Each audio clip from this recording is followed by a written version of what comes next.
आज हम आपको गणित की जो 2 डायमेंशन आकृतियाँ होती है और जो 3 डायमेंशन आकृतियाँ होती है वो क्या होती है। तो 2 डायमेंशन आकृतियाँ वे आकृतियाँ होती है जिसमें लंबाई और चौड़ाई होती है। जैसे त्रिभुजों के प्रकार से हैं, त्रिभुजों में समकोण त्रिभुज, अधिकोण त्रिभुज, न्यूनकोण त्रिभुज, समबाहु त्रिभुज, विषमबाहु त्रिभुज, समद्विबाहु त्रिभुज, ये 2 डायमेंशन आकृतियाँ होती है। इसी प्रकार चतुर्भुजों में आयत है, वर्ग है, समलंब चतुर्भुज है, समचतुर्भुज है, समांतर चतुर्भुज है, ये भी 2 डायमेंशन आकृतियाँ होती है। इसी प्रकार से जो वृत्त होता है वो भी उसको भी हम 2 डायमेंशन आकृति कह सकते हैं। जैसे वृत्त है, ये भी 2 डायमेंशन आकृतियाँ होती है, इसमें लंबाई और चौड़ाई होती है। उसको हम उन सारी आकृतियों को 2 डायमेंशन द्विविमीय आकृतियाँ कहते हैं जिसमें लंबाई और चौड़ाई होती है। इसके अतिरिक्त हम ये देखेंगे कि त्रिविमीय आकृतियाँ किसे कहते हैं।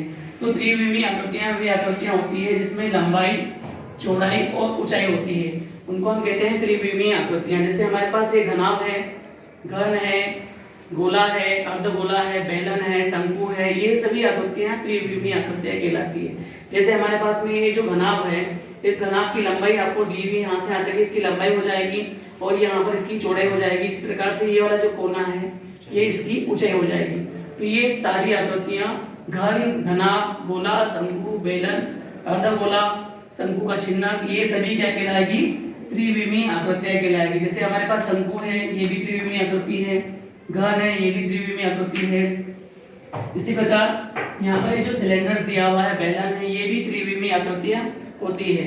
यहाँ पर हम जो त्रिविमीय आकृतियाँ किसे कहते हैं हमने बतला दिया कि इसमें लंबाई, चौड़ाई और ऊंचाई होती है, वो त्रिविमीय आकृतियाँ कहलाती है। अब हमको ये जो त्रिविमीय जो आकृतियाँ होती है, 3 डायमेंशन जो आकृतियाँ होती है, उसका पृष्ठीय क्षेत्रफल ज्ञात करने की आवश्यकता पड़ती है। पृष्ठीय क्षेत्रफल क्या होता है? तो पृष्ठीय क्षेत्रफल क्या होता है? ठोस आकृतियों की सीमा बनाने वाली समतल आकृतियों का क्षेत्रफल पृष्ठीय क्षेत्रफल कहलाता है। अब जो त्रिविमीय आकृतियां होती हैं उसका हमको पृष्ठीय क्षेत्रफल क्यों ज्ञात करना पड़ता है? जैसे कोई बेलन है या बेलनाकार टंकी है, पानी की बेलनाकार टंकी है, हमारी पानी की जो बॉटल्स है, ये सभी जो बेलनाकार चीजें हैं, इसका हमको पृष्ठीय क्षेत्रफल ज्ञात करना है। क्यों ज्ञात करना पड़ता है? ताकि हमें पता चल सके कि ये बेलनाकार टंकी में पॉलिश करने में कुल कितना पेंट लगेगा।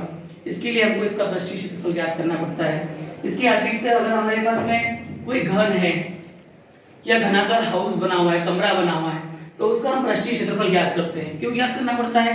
इसलिए ज्ञात करना पड़ता है कि इस कमरे के अंदर जो 4 दीवारें और जो छत है उस पर कुल कितना पेंट करना पड़ेगा, उस पेंट में कुल कितनी लागत लगेगी, उसके लिए हमको पृष्ठीय क्षेत्रफल ज्ञात करना पड़ता है। इसी प्रकार हमारे पास में अगर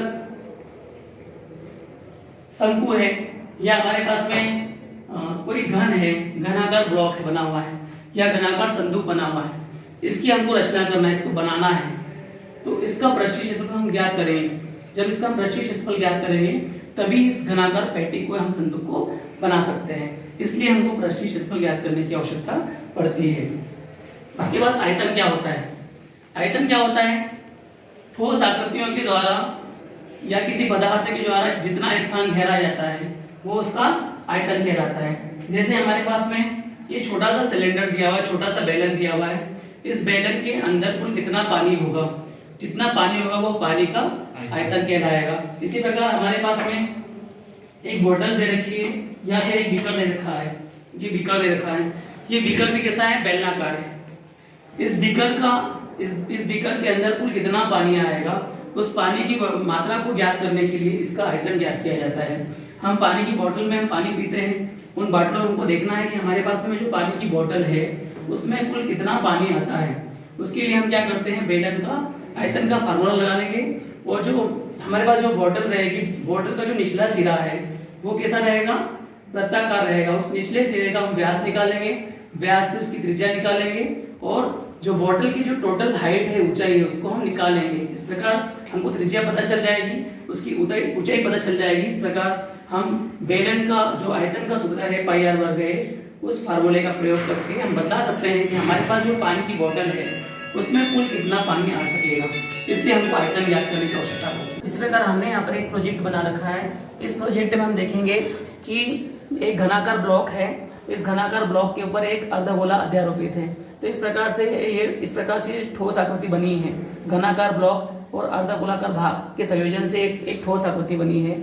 इस ठोस आकृति का हमको पृष्ठीय क्षेत्रफल ज्ञात करना है। इसके लिए हमने क्या किया, जो घनाकार ब्लॉक है उसकी एक भुजा की माप दे रखी है, वो है 5.8 सेंटीमीटर। तो इस प्रकार जो घनाकार ब्लॉक का एक भुजा का जो मान होगा वो अर्धगोलाकार भाग के व्यास के बराबर होगा। तो जो अर्धगोलाकार जो भाग है उसके व्यास, उसका जो व्यास होगा 5.8 सेंटीमीटर हो जाएगा।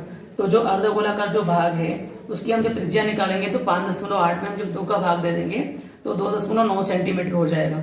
इसी प्रकार ये जो ठोस आकृति बनी है घनाकार ब्लॉक और अर्धगोलाकार भाग से मिलकर, इस ठोस आकृति का संपूर्ण पृष्ठीय क्षेत्रफल ज्ञात करने के इसके लिए हमने यहाँ फार्मूला लगा रखा है कि घनाकार ब्लॉक का संपूर्ण पृष्ठीय क्षेत्रफल प्लस अर्धगोलाकार भाग का पृष्ठीय क्षेत्रफल माइनस अर्धगोलाकार भाग के वृत्तीय भाग का क्षेत्रफल। अब ये जो घनाकार ब्लॉक है इसका संपूर्ण पृष्ठीय क्षेत्रफल मतलब घन का संपूर्ण पृष्ठीय क्षेत्रफल 6 हो जाएगा, प्लस के अर्धगोलाकार जो भाग है उसका पृष्ठीय क्षेत्रफल हो जाएगा प्लस के 2πr² माइनस अर्धगोलाकार भाग के वृत्तीय भाग का क्षेत्रफल। अर्धगोलाकार भाग के वृत्तीय भाग का क्षेत्रफल मतलब वृत्त का क्षेत्रफल πr²। तो इसमें से हमने घटा दिया 6a² प्लस के 2πr² में से πr² घट जाएंगे तो क्या πr² बच जाएगा। इसी प्रकार जब हम इसमें ए का मान रख दें, इसकी जो एक भुजा है वो 5.8 सेंटीमीटर है। इसी प्रकार 6 इंटू 5.8 इसका स्क्वायर प्लस के πr² और पाई का मान 3.14 है। इस प्रकार जो r की जो वैल्यू निकली है 2.9 सेंटीमीटर है। इसी प्रकार इसका हम जब पूरा मान हल करके कैलकुलेशन करके जब दोनों को जोड़ेंगे तो इसका जो पृष्ठीय क्षेत्रफल है वो 228.25 वर्ग सेंटीमीटर निकल जाएगा। इस प्रकार से हमारे पास जो ठोस आकृति बनी है घनाकार ब्लॉक और अर्धगोलाकार भाग से बनी हुई, उसका संपूर्ण पृष्ठीय क्षेत्रफल 228.25 वर्ग सेंटीमीटर हो जाएगा। इस प्रकार हम इसका मान आसानी से ज्ञात कर सकते हैं। इसी प्रकार दूसरा एक प्रोजेक्ट बना हुआ है। इस प्रकार से एक इंजीनियरिंग के विद्यार्थी रचेल ने एक प्लास्टिक की शीट से यहाँ पर एक मॉडल्स बनाया है। इस मॉडल्स का जो भाग है वो बीच वाला भाग कैसा है, बेलनाकार है, और इस बेलनाकार भाग के दोनों ओर क्या लगा रखे हैं, शंक्वाकार भाग लगा रखे हैं। तो दोनों ओर इस प्रकार से शंकु लगा रखे हैं। इस प्रकार से रचेल ने एक मॉडल्स बना रखा है। तो हमारे पास में जो बेलनाकार भाग है उसकी टोटल लंबाई उसकी यहाँ पर हम निकालेंगे, वो कितना दे रखा है 5.8 सेंटीमीटर। जो रचेल ने जो मॉडल दे रखा है वो बेलनाकार जो भाग है उसका टोटल व्यास है 5.8 सेंटीमीटर।